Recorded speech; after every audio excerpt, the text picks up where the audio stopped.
Hi வணக்கம் எல்லா தமிழுள்ளங்களுக்கும் இனிய காலை வணக்கம். என்னுடைய வீடியோ பிடித்திருந்தால் லைக் பண்ணுங்கள், ஷேர் பண்ணுங்கள், கமெண்ட் பண்ணுங்கள், சப்ஸ்கிரைப் பண்ணுங்கள். உங்களுக்கு விருப்பம் இல்லாட்டி என்னுடைய வீடியோக்களை தவிர்க்கலாம். அதற்காண்டி நீங்கள் எனக்காண்டி கொமனுகள் எழுதலாம் தயவு செய்து. இதுகள் எல்லாம் ஒரு கவலைக்குரிய விஷயம். இன்றைக்கு கனடாவில் என்ன நடந்துக்கின்ற பிரிட்டிஷ் கொலம்பியாவில்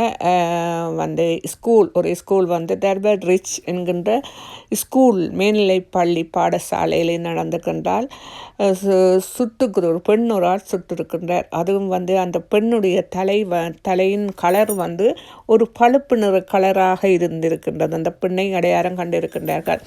இது எப்போது நடந்ததுன்னு சொன்னால் செவ்வாய்க்கிழமை 1:30 மணி அளவில் பிள்ளைகள் பின்னேரம் பாட நேரங்களில் பாடசாலை நடந்து கொண்டிருந்த நேரம் அப்போது கதவை ஓப்பன் பண்ணி உள்ளுக்கு கதவை பூட்டி விட்டுட்டு ஃபுல்லாக க்ளோஸ் பண்ணிவிட்டு அந்த பெண் என்ன செய்திருக்கிறான்னு சொன்னால் அங்கே உள்ளவர்களை சுட்டிருக்கும் போது அதில் 10 பிள்ளைகள் உடனடியாக இறந்து விட்டார்கள்.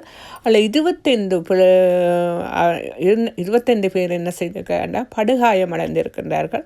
அவர்களை வைத்தியசாலை கொண்டு சென்றார்கள். அத்தோடு உடனடியாக அங்குள்ள தலைமை பீடகம் அங்கே போலீஸுக்கு அறிவித்தல் கொடுத்திருக்கின்றார்கள். அப்போது போலீஸ் வந்த மூட்டம் அப்போது எல்லாம் நடந்து முடிந்து விட்டன. பாதுகாப்பாளரும் போலீஸும் வந்த மூட்டம் எல்லாம் முடிந்து விட்டன. எல்லாம் ஃபினி ஆயிட்டது. அதற்கு பிறகு அங்கே இருந்த பிள்ளைகளை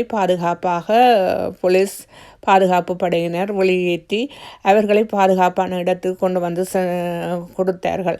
அத்தோடு அங்கே 1:30 5:30 மட்டும் அங்கே பாதுகாவலரும் பொலிசும் நின்று அங்கு உள்ளவர்களை எல்லா இடமும் சுற்றி பார்த்தார்கள். அங்கே ஒரு விசாரித்தார்கள். விசாரிக்கும் போது அங்கே எந்த ஒரு அசம்பாவிதமும் இல்லாமல் இருந்தது. அத்தோடு இதில் ஒரே ஒரு பெண் தான் அங்கே வந்திருந்து அந்த பெண் தான் ஷூட்டிங் செய்திருக்கின்றது. இன்று வரை அந்த பெண் யார் என்று தெரியவில்லை. என்ன காரணத்துக்கு அந்த பெண் அங்கே ஷூட்டிங் செய்தான்னு தெரியவில்லை. அத்தோடு என்னன்னு சொன்னால் இது 3வது ஸ்கூலில் சுட்டதுன்னு சொன்னால் குழந்தைகளை சுட்டாண்டா இது 3வது.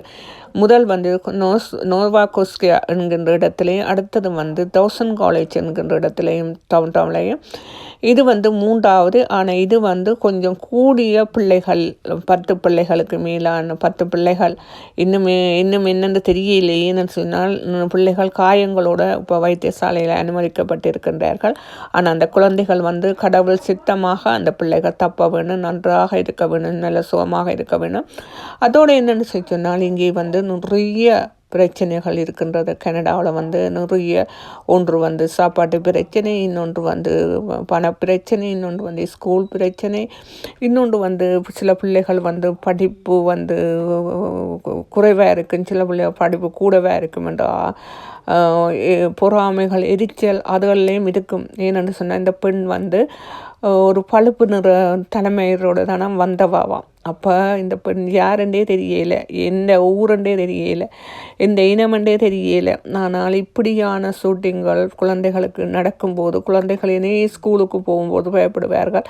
அத்தோடு என்னென்று சொன்னால் இந்த குழந்தைகள் விடியமோ காலையில் என்னத்தை நினைத்து கொண்டு போவார்கள், நாங்கள் சந்தோஷமாக இருக்கணும், நாங்கள் வாழணும், நாங்கள் நல்லா படிக்கணும், நன்றாக இருக்கணும் என்று இவ்வளவு கற்பனைகளோடு போவார்கள். ஆனால் கடைசியில் அந்த குழந்தைகளுக்கு இப்படி நடந்தது. அத்தோடு இந்த பேரண்ட்ஸ் எவ்வளோ கவலைப்படுவார்கள்.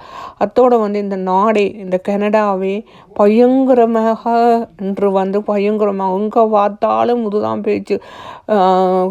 பிரிட்டிஷ் கொலம்பியாவில் இப்படி சுட்டுட்டு நம்ம ஸ்கூலில் சுட்டாச்சும் குழந்தைகளுக்கு இப்படி இருக்கும், இங்கே உள்ள குழந்தைகளுக்கு இப்படி இருக்கும், ஸ்கூலுக்கு போகிற குழந்தைகளுக்கு எவ்வளோ பயமாக இருக்கும், அங்கே ஸ்கூலுக்கு போகிறதுக்கு எவ்வளோ பயமாக இருக்கும். அத்தோடு பேரண்ட்ஸ் எவ்வளோ கஷ்டப்படுவார்கள். குழந்தைகளை ஸ்கூலுக்கு விட்டுட்டு குழந்தைகளை ஸ்கூல்லேருந்து வெறும் மட்டும் அந்த டைமுக்கு அந்த 3 o'clock அந்த பேரண்ட்ஸ் காத்து கொண்டு நிற்பார்கள் தங்களுடைய பிள்ளைகள் வெறுங்கலண்டு. சில பேரண்ட்ஸ் பிள்ளைகளை எதிர்பார்த்து கொண்டிருப்பார்கள். அப்படி சில பேரண்ட்ஸ் இருக்கின்றார்கள்.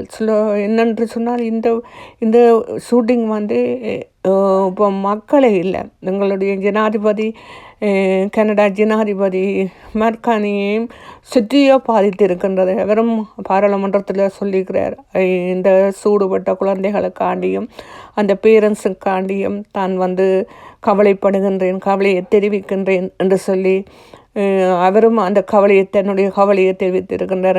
ஜனாதிபதி மர்கானியும் தன்னுடைய கவலைகளை தெரிவித்திருக்கின்றார்.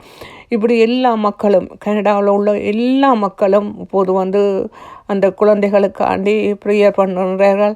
என்னென்று சொன்னால், இனி அந்த குழந்தைகள் அந்த அந்த 25 குழந்தைகளும் இனி இதில் இருக்கிற வைத்தியசாலையில் இருக்கிற குழந்தைகள் எல்லாம் நன்றாக வீடு திரும்ப வேண்டும் என்று எல்லோரும் பிரார்த்திப்போம். நன்றி, வணக்கம்.